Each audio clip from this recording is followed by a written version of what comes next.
ಸ್ನೇಹಿತರೆ, media masters ನ್ಯೂಸ್ಗೆ ಸ್ವಾಗತ. ಗೆಳೆಯರೆ, ಈ ಬಾರಿ ರಾಜ್ಯದಲ್ಲಿ ಬಿಜೆಪಿ ಹಾಗೂ ಜೆಡಿಎಸ್ಗಳು ಮೈತ್ರಿ ಮಾಡಿಕೊಂಡು ಲೋಕಸಭಾ ಚುನಾವಣೆಯನ್ನು ಎದುರಿಸ್ತಾ ಇವೆ. ಈ ನಿಟ್ಟಿನಲ್ಲಿ ಹಾಸನ ಲೋಕಸಭಾ ಕ್ಷೇತ್ರ ಜೆಡಿಎಸ್ ಪಾಲಾಗಿದೆ. 2019 ಲೋಕಸಭಾ ಚುನಾವಣೆಯಲ್ಲಿ ರಾಜ್ಯದಲ್ಲಿ ಜೆಡಿಎಸ್ ಪಕ್ಷ ಗೆದ್ದಿದ್ದ ಏಕೈಕ ಕ್ಷೇತ್ರ ಅಂದರೆ ಅದು ಹಾಸನ. ಮಾಜಿ ಪ್ರಧಾನಿ ದೇವೇಗೌಡರು ತಮ್ಮ ಮೊಮ್ಮಗ ಪ್ರಜ್ವಲ್ ರೇವಣ್ಣಗಾಗಿ ಈ ಕ್ಷೇತ್ರವನ್ನು ತ್ಯಾಗ ಮಾಡಿ ತುಮಕೂರನ್ನು ಆಯ್ಕೆ ಮಾಡಿಕೊಂಡಿದ್ರು. ಆದರೆ ಪ್ರಜ್ವಲ್ ರೇವಣ್ಣ ಗೆದ್ದು ಸ್ವತಃ ದೇವೇಗೌಡರೇ ಸೋಲಬೇಕಾದ ಪರಿಸ್ಥಿತಿ ಕಳೆದ ಬಾರಿ ನಿರ್ಮಾಣ ಆಗಿತ್ತು. ಆದರೆ ಈ ಬಾರಿ ಜೆಡಿಎಸ್ ಬಿಜೆಪಿಯ ಜೊತೆ ಹೊಂದಾಣಿಕೆ ಮಾಡಿಕೊಂಡಿದೆ. ಹೀಗಾಗಿ ಸುಲಭವಾಗಿ ಹಾಸನ ಕ್ಷೇತ್ರವನ್ನು ಗೆಲ್ಲೋದಕ್ಕೆ ಜೆಡಿಎಸ್ ಹೊರಟಿದೆ. ಆದರೆ ಕಾಂಗ್ರೆಸ್ ಈ ಬಾರಿ ಅಚ್ಚರಿಯ ಅಭ್ಯರ್ಥಿಯನ್ನ ಕಣಕ್ಕಿಳಿಸಿದೆ.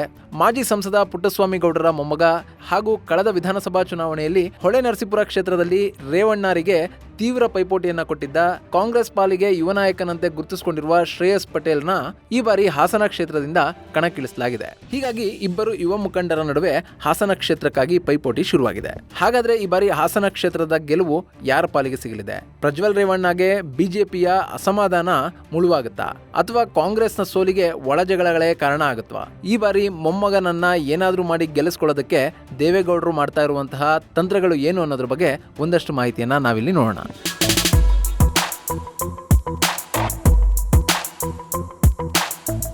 ಗೆಳೆಯರೆ, 2019 ಲೋಕಸಭಾ ಚುನಾವಣೆಯಲ್ಲಿ ಜೆಡಿಎಸ್ ರಾಜ್ಯದಲ್ಲಿ ಗೆದ್ದಿದ್ದು ಹಾಸನ ಲೋಕಸಭಾ ಕ್ಷೇತ್ರವನ್ನು ಮಾತ್ರ. ಕಳೆದ ಬಾರಿ ಕಾಂಗ್ರೆಸ್ ಮತ್ತು ಜೆಡಿಎಸ್ಗಳು ಮೈತ್ರಿ ಮಾಡಿಕೊಂಡಿದ್ವು. ಹೀಗಾಗಿ ಹಾಸನ ಕ್ಷೇತ್ರ ಜೆಡಿಎಸ್ ಪಾಲಾಗಿತ್ತು. ಅಲ್ಲಿ ಪ್ರಜ್ವಲ್ ರೇವಣ್ಣ ಜೆಡಿಎಸ್ನ ಅಭ್ಯರ್ಥಿ ಆದರೆ ಕಾಂಗ್ರೆಸ್ನಲ್ಲಿದ್ದ ಎ ಮಂಜು ಬಿಜೆಪಿಯನ್ನ ಸೇರಿ ಅಲ್ಲಿ ಬಿಜೆಪಿಯ ಅಭ್ಯರ್ಥಿಯಾಗಿ ಪ್ರಜ್ವಲ್ ರೇವಣ್ಣರನ್ನ ಎದುರಿಸಿದ್ರು. ಆದ್ರೂ ಕೂಡ ಆ ಚುನಾವಣೆಯಲ್ಲಿ ಪ್ರಜ್ವಲ್ ರೇವಣ್ಣ 1,40,000ಕ್ಕೂ ಹೆಚ್ಚು ಮತಗಳ ಅಂತರದಲ್ಲಿ ಬಿಜೆಪಿಯ ಅಭ್ಯರ್ಥಿಯನ್ನ ಸೋಲಿಸಿದ್ರು. ಆದರೆ ಈ ಬಾರಿ ಜೆಡಿಎಸ್ ಕಾಂಗ್ರೆಸ್ ಜೊತೆಗಿಲ್ಲ, ಅದು ಬಿಜೆಪಿ ಜೊತೆ ಮೈತ್ರಿ ಮಾಡಿಕೊಂಡಿದೆ. ಇನ್ನು ಕಳೆದ ಬಾರಿ ಪ್ರಜ್ವಲ್ ರೇವಣ್ಣ ವಿರುದ್ಧ ನಿಂತಿದ್ದ ಎ ಮಂಜು ಕೂಡ ಈಗ ಜೆಡಿಎಸ್ ನಲ್ಲಿದ್ದಾರೆ.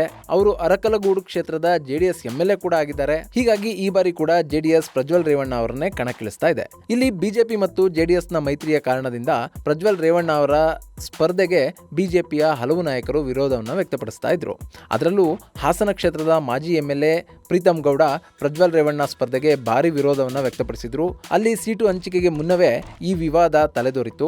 ಆದರೂ ಕೂಡ ಕುಮಾರಸ್ವಾಮಿ ಬಿಜೆಪಿ ಹೈಕಮಾಂಡ್ ಹಾಸನ ಕ್ಷೇತ್ರವನ್ನ ಜೆಡಿಎಸ್ಗೆ ಬಿಟ್ಕೊಡೋದಕ್ಕೂ ಮುನ್ನವೇ ಹಾಸನ ಕ್ಷೇತ್ರದಲ್ಲಿ ನಿಂತು ಪ್ರಜ್ವಲ್ ರೇವಣ್ಣರನ್ನ ಅಭ್ಯರ್ಥಿಯಾಗಿ ಘೋಷಣೆ ಮಾಡಿದ್ರು. ಆ ನಂತರ ಬಿಜೆಪಿಯ ಹೈಕಮಾಂಡ್ ಸ್ಥಳೀಯ ನಾಯಕರ ಬಾಯಿ ಮುಚ್ಚಿಸೋದಕ್ಕೆ ಪ್ರಯತ್ನವನ್ನ ಮಾಡಿತು.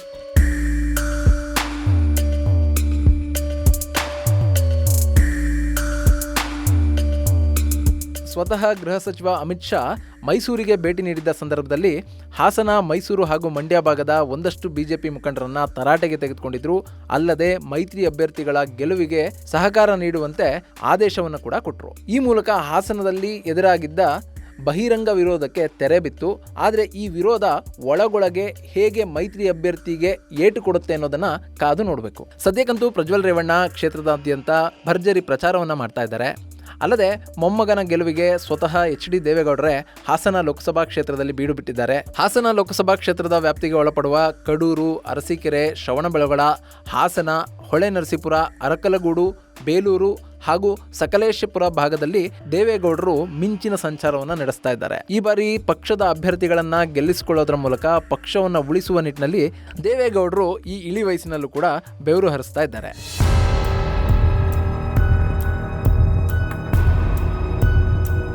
ಪ್ರಜ್ವಲ್ ರೇವಣ್ಣಗೆ ಕ್ಷೇತ್ರದಲ್ಲಿ ಸಾಕಷ್ಟು ವಿರೋಧ ಇದ್ರೂ ಕೂಡ ಸ್ವತಃ ದೇವೇಗೌಡರೇ ಅಖಾಡಕ್ಕಿಳಿದಿರೋದ್ರಿಂದ ಪ್ರಜ್ವಲ್ ರೇವಣ್ಣ ಸುಲಭವಾಗಿ ಗೆಲ್ಲಬಹುದು ಅನ್ನೋ ಲೆಕ್ಕಾಚಾರ ಜೆಡಿಎಸ್ನ ವಲಯದಲ್ಲಿ ಕೇಳಿ ಬರ್ತಾ ಇದೆ.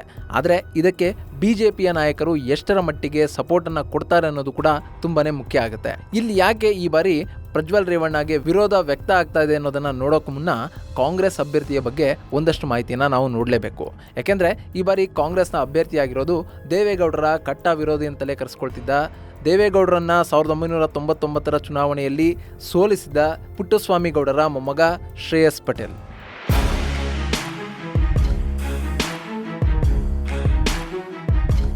ಶ್ರೇಯಸ್ ಪಟೇಲ್ 2023 ವಿಧಾನಸಭಾ ಚುನಾವಣೆಯಲ್ಲಿ ಹೊಳೆನರಸೀಪುರ ಕ್ಷೇತ್ರದಿಂದ ಸ್ಪರ್ಧೆ ಮಾಡಿದ್ರು. ಎಚ್.ಡಿ. ರೇವಣ್ಣ ವಿರುದ್ಧ ಸ್ಪರ್ಧಿಸಿದ್ದ ಶ್ರೇಯಸ್ ಪಟೇಲ್ಗೆ ಖಂಡಿತವಾಗ್ಲೂ ಸೋಲಾಗುತ್ತೆ ಅಂತ ಸಾಕಷ್ಟು ಜನ ಮಾತಾಡ್ತಾ ಇದ್ರು. ಆದರೆ ಫಲಿತಾಂಶ ಬಂದಾಗ ಎಲ್ಲರೂ ಕೂಡ ಅಚ್ಚರಿಯಿಂದ ನೋಡುವಂತಾಯ್ತು. ಯಾಕೆಂದ್ರೆ ಎಚ್.ಡಿ. ರೇವಣ್ಣ ಗೆದ್ದದ್ದು ಕೇವಲ 3,000 ಮತಗಳ ಅಂತರದಲ್ಲಿ. ಗೆಳೆಯರೆ, 2018ರ ಚುನಾವಣೆಯಲ್ಲಿ HD ರೇವಣ್ಣ 40,000ಕ್ಕೂ ಅಧಿಕ ಮತಗಳ ಅಂತರದಲ್ಲಿ ಗೆದ್ದಿದ್ರು.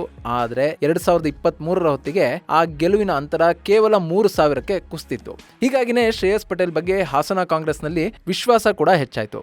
ಅಷ್ಟೇ ಅಲ್ಲದೆ ಅರಸೀಕೆರೆ ವಿಧಾನಸಭಾ ಕ್ಷೇತ್ರದ ಶಾಸಕ ಶಿವಲಿಂಗೇಗೌಡ ಕೂಡ ಈ ಬಾರಿ ಹಾಸನದಲ್ಲಿ ಶ್ರೇಯಸ್ ಪಟೇಲ್ಗೆ ಟಿಕೆಟ್ ಕೊಡಬೇಕು, ಆ ಮೂಲಕ ಪ್ರಜ್ವಲ್ ರೇವಣ್ಣರನ್ನ ಕಟ್ಟಿ ಹಾಕಬೇಕು, ಯುವಕರ ವಿರುದ್ಧ ಯುವಕರನ್ನೇ ನಿಲ್ಲಿಸೋದ್ರ ಮೂಲಕ HD ದೇವೇಗೌಡ ಕುಟುಂಬದ ವಿರೋಧಿ ಮತಗಳನ್ನು ಸೆಳೆಯೋದ್ರ ಮೂಲಕ ಹಾಗೂ ಅಲ್ಪಸಂಖ್ಯಾತ ಮತ್ತು ಹಿಂದುಳಿದ ವರ್ಗಗಳ ಮತಗಳನ್ನು ಪಡೆದುಕೊಳ್ಳೋದ್ರ ಮೂಲಕ ಕಾಂಗ್ರೆಸ್ ಅಭ್ಯರ್ಥಿಯನ್ನ ಗೆಲ್ಲಿಸಿಕೊಳ್ಳಬಹುದು ಅನ್ನೋ ಲೆಕ್ಕಾಚಾರ ಶಿವಲಿಂಗೇಗೌಡರದ್ದಾಗಿತ್ತು. ಆದರೆ ಇದಕ್ಕೆ ಕಾಂಗ್ರೆಸ್ನಲ್ಲೇ ಒಂದಷ್ಟು ವಿರೋಧ ಕೂಡ ವ್ಯಕ್ತ ಆಯಿತು. ಬಿ ಶಿವರಾಮ್ ಇದಕ್ಕೆ ನೇರವಾಗಿ ವಿರೋಧವನ್ನು ವ್ಯಕ್ತಪಡಿಸಿದರು. ಇಷ್ಟಾದರೂ ಕೂಡ ಕಾಂಗ್ರೆಸ್ ಹೈಕಮಾಂಡ್ ಅಳೆದು ತೂಗಿ ಶ್ರೇಯಸ್ ಪಟೇಲ್ಗೆ ಹಾಸನ ಲೋಕಸಭಾ ಕ್ಷೇತ್ರದ ಟಿಕೆಟ್ ಅನ್ನ ಕೊಟ್ಟಿದೆ. ಇಲ್ಲಿ ಈ ಬಾರಿ ಬಿಜೆಪಿಯ ಮತಗಳು ಪ್ರಜ್ವಲ್ ರೇವಣ್ಣಗೆ ಬರ್ತವ ಅಥವಾ ಪ್ರಜ್ವಲ್ ರೇವಣ್ಣ ಅವರ ವಿರೋಧಿ ಮನಸ್ಥಿತಿಯ ಮತಗಳು ಶ್ರೇಯಸ್ ಪಟೇಲ್ಗೆ ಹೋಗ್ತವ ಅನ್ನೋ ಕುತೂಹಲ ತುಂಬಾನೇ ಹೆಚ್ಚಾಗಿದೆ.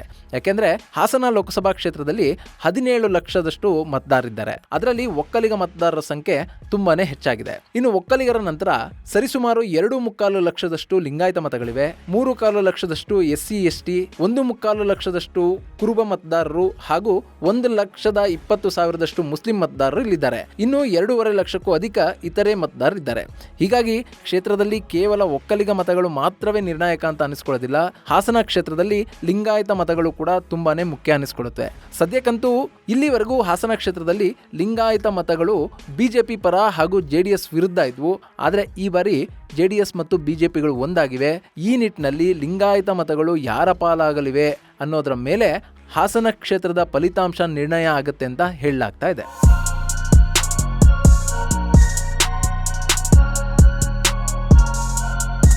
ಗೆಳೆಯರೆ, ಹಾಸನ ಕ್ಷೇತ್ರ ಯಾಕೆ ಮುಖ್ಯ ಆಗುತ್ತೆ ಅಂತಂದ್ರೆ ಕರ್ನಾಟಕದಿಂದ ಪ್ರಧಾನಮಂತ್ರಿಗಳನ್ನ ಕೊಟ್ಟಂತ ಕ್ಷೇತ್ರ ಈ ಹಾಸನ. ಈ ಕ್ಷೇತ್ರದ ಇತಿಹಾಸವನ್ನು ನೋಡೋದಾದ್ರೆ 1952ರಿಂದ 57ರವರೆಗೆ ಇದನ್ನ ಹಾಸನ ಚಿಕ್ಕಮಗಳೂರು ಕ್ಷೇತ್ರ ಅಂತ ಗುರುತಿಸಲಾಗ್ತಾ ಇತ್ತು. ಆದರೆ 1957ರ ಚುನಾವಣೆ ವೇಳೆಗೆ ಹಾಸನವನ್ನ ಪ್ರತ್ಯೇಕ ಲೋಕಸಭಾ ಕ್ಷೇತ್ರವನ್ನಾಗಿ ಮಾಡಲಾಯಿತು. 1952ರಿಂದ 1962ರವರೆಗೆ ಕಾಂಗ್ರೆಸ್ನ H ಸಿದ್ದನಂಜಪ್ಪ ಇಲ್ಲಿಂದ ಸಂಸದರಾಗಿ ಆಯ್ಕೆಯಾದರು. 1967ರಲ್ಲಿ ಸ್ವತಂತ್ರ ಪಕ್ಷದಿಂದ N ಶಿವಪ್ಪ ಸ್ಪರ್ಧೆ ಮಾಡಿ ಇಲ್ಲಿಂದ ಸಂಸದರಾಗಿ ಆಯ್ಕೆಯಾದರು. ಆದರೆ 1971ರ ಹೊತ್ತಿಗೆ ಶಿವಪ್ಪ ಕಾಂಗ್ರೆಸ್ ಸೇರಿದ್ರು. ಆ ಚುನಾವಣೆಯಲ್ಲೂ ಕೂಡ ಶಿವಪ್ಪಗೆ ಗೆಲುವು ಸಿಕ್ಕಿತ್ತು. ಇನ್ನು 1974ರಲ್ಲಿ ಹಾಸನ ಕ್ಷೇತ್ರದಲ್ಲಿ ಒಂದು ಬೈ ಎಲೆಕ್ಷನ್ ಕೂಡ ನಡೆದಿತ್ತು. ಆ ಚುನಾವಣೆಯಲ್ಲಿ ಕಾಂಗ್ರೆಸ್ನ HR ಲಕ್ಷ್ಮಣ್ ಸಂಸದರಾಗಿ ಆಯ್ಕೆಯಾದರು. ಇನ್ನು 1977ರಲ್ಲಿ ಜನತಾ ಪಕ್ಷದ N ನಂಜೇಶಗೌಡ ಗೆದ್ರೆ 1980 ಹಾಗೂ 84ರಲ್ಲಿ ಕಾಂಗ್ರೆಸ್ನ ಹುರಿಯಾಳಾಗಿದ್ದ HN ನಂಜೇಗೌಡ ಸಂಸದರಾಗಿ ಆಯ್ಕೆಯಾದರು. ಇನ್ನು 1989ರಲ್ಲಿ ಕಾಂಗ್ರೆಸ್ನ HC ಶ್ರೀಕಂಠಯ್ಯ ಗೆಲುವನ್ನು ಸಾಧಿಸಿದರೆ 1991ರಲ್ಲಿ ದೇವೇಗೌಡರು ಜನತಾದಳದಿಂದ ಸ್ಪರ್ಧೆ ಮಾಡಿ ಪ್ರಪ್ರಥಮ ಬಾರಿಗೆ ಸಂಸದರಾಗಿ ಆಯ್ಕೆಯಾದರು.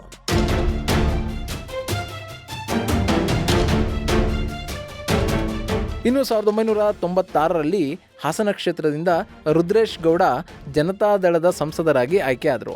ಇನ್ನು 1998ರಲ್ಲಿ ಮತ್ತೆ ದೇವೇಗೌಡರು ಜನತಾದಳದಿಂದ ಸ್ಪರ್ಧೆ ಮಾಡಿ ಸಂಸದರಾಗಿ ಆರಿಸಿ ಬಂದರೆ 1999ರಲ್ಲಿ ದೇವೇಗೌಡರಿಗೆ ಆಘಾತ ಕಾದಿತ್ತು. ಆ ಚುನಾವಣೆಯಲ್ಲಿ ಕಾಂಗ್ರೆಸ್ನ ಪುಟ್ಟಸ್ವಾಮಿಗೌಡ ಸಂಸದರಾಗಿ ಆಯ್ಕೆಯಾದರು. ಆದರೆ ಆ ಬಳಿಕ ಅಂದರೆ 2004, 2009 ಹಾಗೂ 2014ರಲ್ಲಿ ಸತತವಾಗಿ ಮಾಜಿ ಪ್ರಧಾನಿ HD ದೇವೇಗೌಡರು ಸಂಸದರಾಗಿ ಆಯ್ಕೆಯಾದರು. ಇನ್ನು 2019ರ ಚುನಾವಣೆ ಸಂದರ್ಭದಲ್ಲಿ ದೇವೇಗೌಡರು ತಮ್ಮ ಕ್ಷೇತ್ರವನ್ನು ಮೊಮ್ಮಗ ಪ್ರಜ್ವಲ್ ರೇವಣ್ಣಗೆ ಬಿಟ್ಟುಕೊಟ್ರು. ಆ ಚುನಾವಣೆಯಲ್ಲಿ ಕಾಂಗ್ರೆಸ್ ಹಾಗೂ JDS ಮೈತ್ರಿ ಇದ್ದ ಕಾರಣ ಪ್ರಜ್ವಲ್ ರೇವಣ್ಣ 1,41,224 ಮತಗಳ ಅಂತರದಲ್ಲಿ ಬಿಜೆಪಿ ಅಭ್ಯರ್ಥಿ ಎ ಮಂಜು ಅವರನ್ನು ಸೋಲಿಸಿದ್ರು ಹಾಗೂ ಪ್ರಪ್ರಥಮ ಬಾರಿಗೆ ಲೋಕಸಭೆಯನ್ನು ಕೂಡ ಪ್ರವೇಶ ಮಾಡಿದರು. ಈಗ ಮತ್ತೊಮ್ಮೆ ಪ್ರಜ್ವಲ್ ರೇವಣ್ಣ ತಮ್ಮ ಅದೃಷ್ಟ ಪರೀಕ್ಷೆಗೆ ಇಳಿದಿದ್ದಾರೆ. ಈ ಬಾರಿ ಮೋದಿ ಅಲೆಯ ಜೊತೆಗೆ JDS ಮತಗಳು ಪ್ರಜ್ವಲ್ ರೇವಣ್ಣ ಗೆಲುವಿಗೆ ಸಹಕಾರಿ ಆಗಬಹುದು ಅಂತ ಒಂದಷ್ಟು ಜನ ಹೇಳ್ತಾ ಇದ್ರೆ, ಕಾಂಗ್ರೆಸ್ನ ಅಭ್ಯರ್ಥಿ ಈ ಬಾರಿ ಪ್ರಜ್ವಲ್ ರೇವಣ್ಣಗೆ ತೀವ್ರ ಸ್ಪರ್ಧೆ ಕೊಡಬಹುದು ಅಂತ ಇನ್ನೊಂದಷ್ಟು ಜನ ಮಾತಾಡ್ಕೊಳ್ತಾ ಇದ್ದಾರೆ.